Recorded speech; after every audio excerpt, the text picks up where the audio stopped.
Nous voilà donc dans la deuxième partie de ce chapitre 10, avec l'essentiel en termes de nouveautés dans ce chapitre, c'est-à-dire les stéréoisomères de configuration. Pour aborder cette notion-là, il faut d'abord définir ce que c'est qu'un carbone asymétrique. Alors la définition est relativement claire, un atome de carbone asymétrique noté C étoile, on met donc une petite étoile, rien à voir avec son côté radioactif cette fois-ci, est un atome de carbone tétragonal lié à 4 atomes ou groupes d'atomes différents. Donc la propriété d'un carbone asymétrique, c'est d'être lié à 4 substituants totalement différents. Donc l'exemple le plus simple, ou un des exemples les plus simples, voilà, vous avez un atome de carbone central, donc ici on a une représentation de gramme, avec un atome de chlore, un atome de brome, un atome d'hydrogène et un groupement méthyle. Les 4 substituants sont différents. Donc qu'est-ce qu'on va pouvoir faire? On va pouvoir prendre, et c'est là qu'intervient la principale nouveauté du chapitre, ce qu'on appelle l'image dans le miroir de la molécule. Donc vous imaginez qu'on a un miroir plan vu en coupe, donc il est strictement perpendiculaire au plan de la feuille, et je représente la molécule, image de celle-ci, de ce côté-ci. Donc les atomes de chlore sont là, le brome ici, l'hydrogène derrière et le CH3 devant. Et on se rend compte que on a deux molécules distinctes, l'une étant image de l'autre. La première chose à laquelle on pourrait penser, c'est qu'en fait on a strictement les mêmes molécules, puisque le type de liaison est le même, les substituants sont les mêmes, donc il n'y a aucune raison qu'on ait deux molécules différentes. Et quand on fait tourner cette molécule de 180 degrés sur l'axe carbone-brome, de manière à avoir l'atome de chlore qui vienne dans la même position que celui-là, on se rend compte qu'en fait, les groupements méthyle et atomes d'hydrogène sont exactement opposés. C'est-à-dire que ces deux molécules-là ne sont pas les mêmes. Donc là, on se retrouve face à une petite nouveauté. On a des molécules qui ont des formules développées strictement différentes. La seule chose qui change, c'est leur représentation spatiale. D'où l'intérêt d'une technique de représentation qui nous permette de voir ces trois dimensions, c'est-à-dire ici de la représentation de grammes. Alors, cette notion-là, ces deux molécules-là, qui sont images l'une de l'autre dans un miroir sans être superposables, c'est-à-dire sans être identiques, on va appeler ces deux molécules-là énantiomères. Et on définit donc un nouveau type d'isomérie qui s'appelle l'énantiomérie, qui est donc une stéréoisomérie, c'est donc une isomérie qui dépend de la répartition spatiale des substituants sur un atome de carbone. Et cette notion d'énantiomérie fait appel à une notion de la vie de tous les jours qui s'appelle la chiralité. Qu'est-ce que la chiralité? C'est la notion d'asymétrie qui peut apparaître sur certains objets. Alors, on va réaliser un certain nombre d'activités lors du TP, donc vous allez vous rendre compte des objets de la vie de tous les jours qui sont asymétriques, mais j'ai pris là l'exemple de la main droite, qui est globalement image de la main gauche dans un miroir, et pourtant les deux mains ne sont pas du tout superposables. Alors exemple ici avec justement les deux mains, le plan du miroir est ici, on a mis deux molécules qui sont donc l'acide aminé qui s'appelle l'alanine, l'atome de carbone, hydrogène, 4 substituants différents, NH2, amine, CH3 méthyle, COH, acide carboxylique, groupement carboxyle, et donc on prend l'image de cette molécule par rapport à ce miroir, la voilà, et quand on superpose les deux, on se rend compte que CH3 et NH2 sont inversés. Et donc on a deux molécules distinctes qui vont avoir un nom distinct et qui vont avoir un certain nombre de propriétés différentes. Alors en résumé, pour cette notion d'énantiomérie,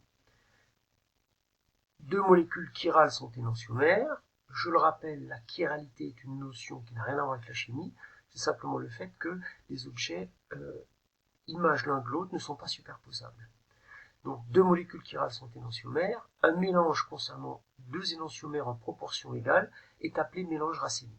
C'est ce qui peut se passer par exemple quand à l'issue d'une synthèse, vous produisez une molécule chirale et sans qu'il y ait une raison d'obtenir un énantiomère plutôt que l'autre, vous allez donc avoir statistiquement autant de l'un que de l'autre, ce que l'on va appeler mélange racémique. Donc en résumé, on vient de voir une stéréoisomérie de configuration qui s'appelle l'énantiomérie, ce qui veut dire que je peux compléter ma petite arborescence en rajoutant pour l'isomérie de configuration ici l'énantiomérie. Donc comme je l'ai dit, l'énantiomérie caractérise toute molécule qui possède un atome de carbone asymétrique. Donc quand vous avez un atome de carbone asymétrique, la molécule est toujours chirale et il y a toujours 2 énantiomères. Par contre, vous voyez apparaître quelque chose ici qui s'appelle la diastéréoisomérie, qui elle est une isomérie un petit peu particulière et qui n'apparaît que lorsqu'il n'y a plus qu'un atome de carbone asymétrique. Je m'explique. Lorsqu'on a par exemple, et c'est l'exemple que je vais voir, 2 atomes de carbone asymétriques dans une molécule, il se peut qu'on ait de l'énantiomérie, mais il peut apparaître cette notion de diastéréoisomérie. Donc voilà une molécule qui possède 2 atomes de carbone asymétriques. Donc cet atome de carbone a un atome d'hydrogène, un groupement OH, un groupement méthyle, et l'autre atome de carbone. Il a donc 4 substituants totalement différents. Il est donc totalement asymétrique. Le deuxième atome de carbone, c'est exactement la même chose. Vous avez hydrogène, atome de chlore, donc un autre substituant, et un groupement éthyle. Je vais donc prendre l'image de cette molécule dans un miroir. C'est-à-dire, qu'est-ce que je vais faire? Je vais placer un miroir. Alors, toute la question est de savoir où c'est qu'on place le plan du miroir. D'accord? Donc, vous imaginez, par exemple, que le plan du miroir se trouve, c'est le plan de la feuille, il est à l'arrière de la molécule, et donc on représente l'image derrière le plan de la feuille. Et vous avez donc toutes les liaisons dans le plan qui restent dans le plan, les atomes d'hydrogène qui sont derrière, comme la molécule est derrière, ils sont devant, le OH et le chlore qui étaient devant se retrouvent donc derrière. Donc cette molécule-là est image de celle-ci. Ces deux-là sont donc énantiomères. Maintenant, le problème, c'est que vous pouvez très bien substituer, c'est-à-dire changer la position de liaison uniquement sur un atome de carbone. C'est-à-dire que ce qui se passe ici, c'est que je ne prends pas l'image où je modifie la position des atomes sur les deux, des substituants sur les 2 atomes de carbone, mais je ne touche pas celui-ci. Je ne touche rien. Je change simplement la disposition ici. Donc vous comprenez bien qu'en changeant simplement la disposition sur un des atomes de carbone, cette molécule-là ne sera jamais image de celle-là, puisque la partie qui est là reste exactement la même. Donc on a une molécule avec 2 atomes de carbone asymétriques, qui n'est pas identique et qui n'est pas image. Donc elle est différente sans être image. Comment va-t-on l'appeler? On appelle ça un diastéréoisomère. Donc dès que vous avez une molécule qui contient 2 carbones asymétriques, que cette molécule n'est pas image d'une autre, auquel cas on aura la notion d'énantiomère qui apparaît, on parlera de diastéréoisomère. C'est donc une espèce de groupement fourre-tout de tout ce qui ne correspond pas à des molécules identiques ou pas à des molécules qui sont images l'une de l'autre. De l'autre côté, on a fait rigoureusement la même chose. Cette fois-ci, on a changé la disposition. J'ai gardé ici les substituants sur cet atome de carbone identique. J'ai changé les autres, donc pareil. Les deux ne sont pas images, ne sont pas identiques, elles sont diastéréoisomères. Et ici, en changeant ce qui se passe sur un atome, j'ai repris l'image. D'accord? Donc pareil, le miroir, c'est le plan de la feuille à l'arrière. Je construis cette molécule-là à l'arrière.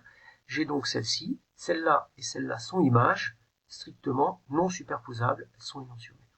Et naturellement, toutes les molécules croisées qui correspondent à des isomères de disposition, donc à des stéréoisomères, la relation qu'il existe entre ces molécules croisées, c'est aussi une relation de diastéréoisomérie. J'ai donc défini ce que n'était pas, lorsqu'on a une stéréoisomérie de configuration, des énantiomères, ça doit forcément être des diastéréoisomères.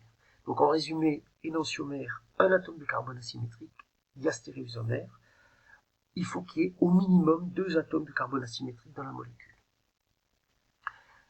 Une notion très importante qui intervient et qui est souvent demandée lors de l'épreuve du bac, c'est le fait que 2 énantiomères vont avoir des propriétés chimiques identiques, des températures d'ébullition et de fusion identiques.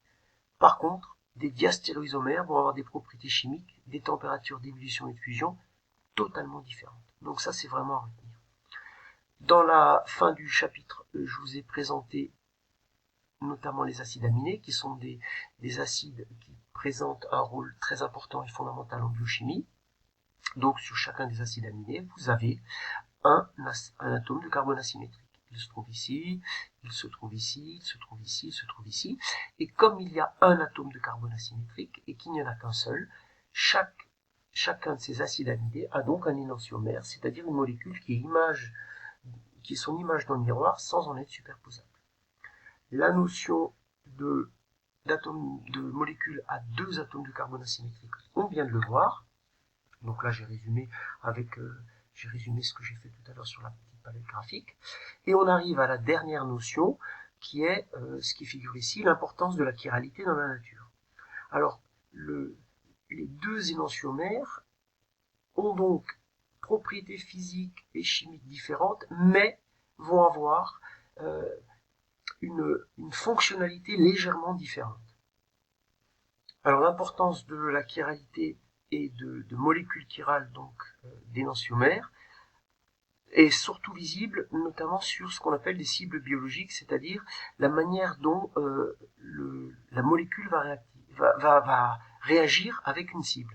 Donc quand vous avez un principe actif qui est chiral, les propriétés des énantiomères sont les mêmes vis-à-vis d'un réactif non chiral. Si la cible est chirale, il va y avoir une réactivité qui va être différente selon le type de cible. Donc je m'explique.